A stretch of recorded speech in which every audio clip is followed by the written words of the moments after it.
All right, everybody, welcome back.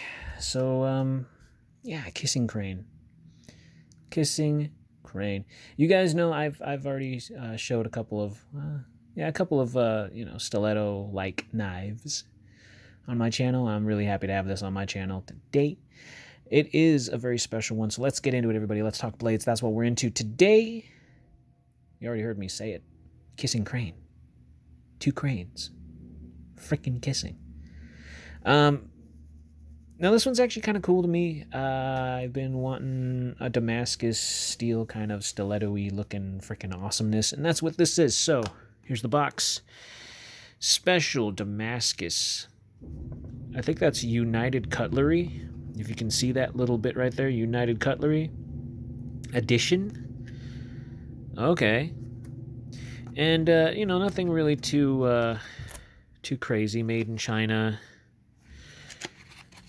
You bust this thing open, and it's seriously just your typical generic box with plastic wrap.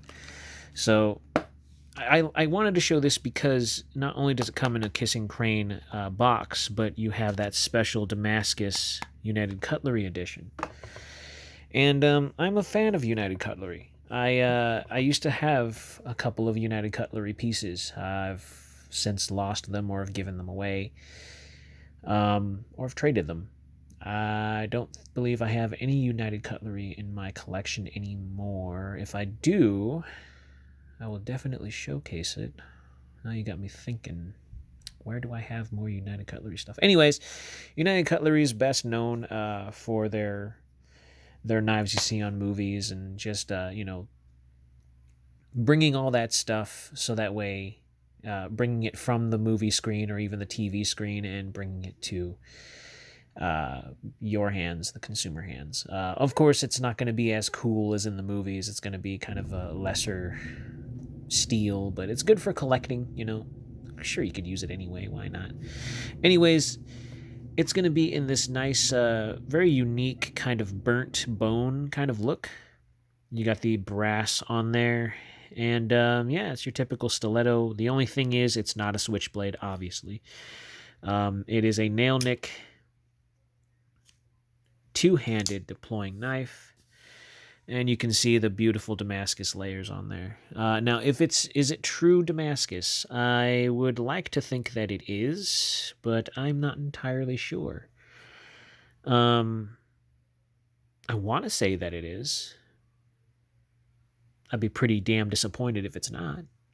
But you can tell that either way, it still looks really good, and I always greatly appreciate a knife that's got that very kind of attractive look to it. So here it is. You got the emblem on there of Kissing Krane, obviously, and a very simple pin construction. Nothing too out of the ordinary with this knife. It just has that classic stiletto look, and the blade is pretty long. I want to say it might be 4 inches, if not a little bit longer. I'll go ahead and do the specs on that a little bit in just a minute. My personal thoughts about this knife, obviously where I live, according to law, these are illegal for carry. They're not illegal to own, but you can't really carry these knives. It would be viewed as a weapon, sadly. But if it's a relic, then obviously it's not gonna hurt anybody. This is a nice knife. This is a very, very, very nice knife. Of course, it has a little release mechanism down here for the lock, so you just press that in, and this comes loose like so, and you're able to get it closed. Now, the centering is pretty decent on this knife, although it kind of favors this side a little bit more, but it's not rubbing, and that's the whole point of this. This is mainly for my collection, and I think that is true Damascus. Now that I'm looking at this little area right here, you can see the layer instead of it being painted on. They use a special kind of acid technique in order to bring out the layers on the blade itself, so it's kind of the reason why it looks the way that it does. I've never really seen it actually happen, and I don't know what they use, but it makes the layers pop. And I think that's actually really, really nice. So really, really cool stuff. I enjoy Damascus and folded steels and all that. It's really, really fancy. It's like the the good china in someone's house, you know. This is kind of a nice thing for me too, seeing that jigged burnt bone on there. That pattern is kind of reminiscent to your typical case knife, so I really enjoy that. Finding this was kind of a pain though. Came across it, and I believe this kind of set me back. I think it's like a little bit over 100. I think it was 95. Then you got the tax and shipping. It was through eBay. And you guys know how I feel about eBay. eBay makes me nervous. There are times when I'll get a lemon, or there are times when I'll get a knife that is a copy. So I try my best. I try so hard not to go to eBay for anything, because I get more bad than I do good out of collecting whatever you get from eBay. And you know, you try your luck. You really do. When it comes to knife collecting, most of the time, the seller is usually honest about what they're putting, the product that they're putting out on there. Sometimes they leave certain information out, and you're stuck with whatever damage the knife already has. So that's kind of, you know, the gamble you take when you go to that platform and you purchase anything as far as, you know, knives go. Anyways, doesn't matter. It's irrelevant at this point, because I haven't had a bad kissing crane since I've been purchasing them. So these are really nice knives, and if you're able to get your hands on one, I'd suggest it. You know, these are great. Even though it doesn't have a pocket clip, you can't carry it securely. I mean, I'm sure you can probably throw in a sheath in their little pocket sheath, and this can be in there, or you can just drop it in your back pocket for all I care. I really don't. But the pin construction makes me a little nervous, because after a while of use, those pins can come loose, and sometimes you have to kind of put this back in a vise or between a couple books and kind of do a little bit of light smashing in order to reset everything. So that's the only problem I have with pin construction knives. Sometimes over time, especially if you're hard using any type of knife with pin construction, which I don't advise, things kind of loosen up over time, and that's kind of how it is with wear and tear. So just keep that in mind. This is kind of a nice little dress dagger for me. You got your full 4-finger grip on there. You got the guard, and that is just awesome. Everything feels great in hand with this knife. The only problem is there's no thumb studs or flipper, anything like that. It is a nail nick two-handed opening knife. So this is kind of just one of those classic knives, and if you're into classic knives and you collect knives like I do, then you should understand, you know, something like this is always greatly appreciated. And no matter what it is, you always have a little bit of an eye for these type of things, right?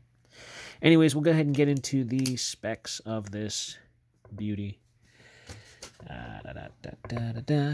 So I'm going to do a measurement with it closed and with it open, so you guys have a good idea. You're looking at 5 inches exactly of handle material in your paquito, and over here you are looking at a exact 4-inch knife with a 3.5-inch cutting edge. So the 4-inch reach is obviously with the ricasso right here, but you're not going to count that part. I'm just, you know, measuring for the reach. The actual blade length, or excuse me, the knife length in total, you're looking at 9 inches overall. This is not a small knife by any means. This is a relatively decent sized knife with brass bolsters. So really cool stuff. The brass will patina over time, and it'll just make this knife even more attractive.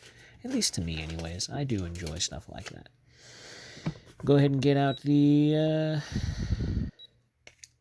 scale. All right, so 3.62 ounces. This thing is not very heavy at all. It's under 4 ounces, so that's kind of a good thing. That is a very good thing. If you're capable of throwing this inside of a sheath, I would, and it'll just work out better that way. You don't want to ruin it unless you want to. Then, you know, who am I to judge? Calipers. Where are the calipers? All right, here we go. So it's really smooth. There's no blade play at all. I can tell you right now, there isn't. It's really solid lockup.